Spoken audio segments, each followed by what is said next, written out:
नाज़रीन, खिप्रो में समाजी तंज़ीम मरियम वेलफेयर पारां बोर्ड मुतासरन लाइ हिकु ॾींहुं लाइ मुफ़्त तिबी कैंप लॻाई वई।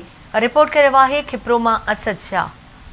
खिप्रो ऐं भरपासे जे इलाइक़नि में 1.5 महीने खां बरसाती पाणी बीठल हुअण सबबि जिते केतिरनि ई बीमारियुनि कर खंयो आहे, उते चूंडियल नुमाइंदनि ऐं सिहत खाते पारां मुतासिरनि जी का बि सार नाहे लधी वई। पर अञा बि के आहिनि जेके मारूअड़नि जे अहंजनि खे पंहिंजा अहंज सम्झी हिकु ॾींहं लाइ सही पर मुफ़्त मेडिकल कैंप्स लॻाए माण्हुनि खे कुझु न कुझु रिलीफ ॾियनि था।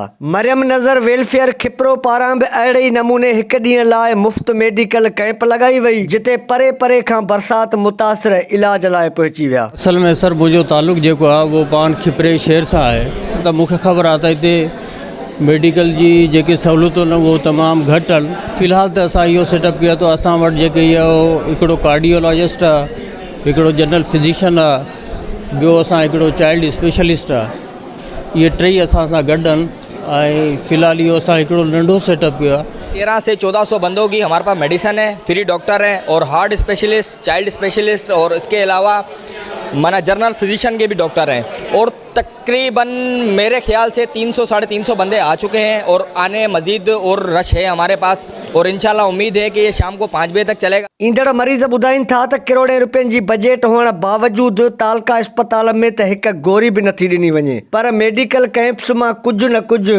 रिलीफ मिले थो। ॿारनि खे खंघ आहे, बुखार आहे, पेट में दर्द आहे, चवनि था ॿाहिरि जा डॉक्टर आहिनि। ऐं 2 ॾींहं पहिरीं वियोसि सिविल में वियोसि, उते मूं ॾेखारियो नंढड़े खे खणी वियोसि, मूं चयो खंघ जी दवा ॾियो, चई दवा आहे कोन असां वटि, ग़रीबनि खे को रिलीफ कोन्हे।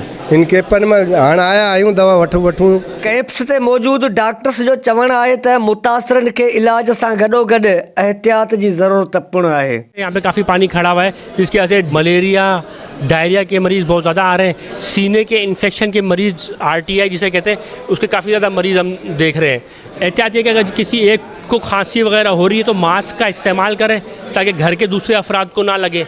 पानी को बॉयल करके इस्तेमाल करें ताकि पेट के मोशन वगैरह इस्तेमाल, क्योंकि पानी क्योंकि यहाँ पे तभी इतना साफ़ मुहैया नहीं है, यहाँ पे ना पानी के मसाइल भी काफ़ी ज़्यादा हैं। तो जो भी अवेलेबल पानी है उसको आप ऐसा करें बॉयल करके इस्तेमाल करेंगे तो उम्मीद है कि ये मोशन और डायरिया के जो बच्चे काफ़ी ज़्यादा आ रहे हैं तो इंशाल्लाह इसमें बहुत ज़्यादा फ़ायदा होगा। ज़रूरत इन ॻाल्हि जी आहे त जिते समाजी तंज़ीमुनि पारां वसार अहिड़े क़िस्म जूं कैंप्स लॻायूं वञनि थियूं, उते सिहत खाते खे बि पंहिंजो भरपूर किरदारु अदा करणु घुरिजे। कैमरा टीम सां गॾु असद शाह, आवाज़ न्यूज़, खिप्रो।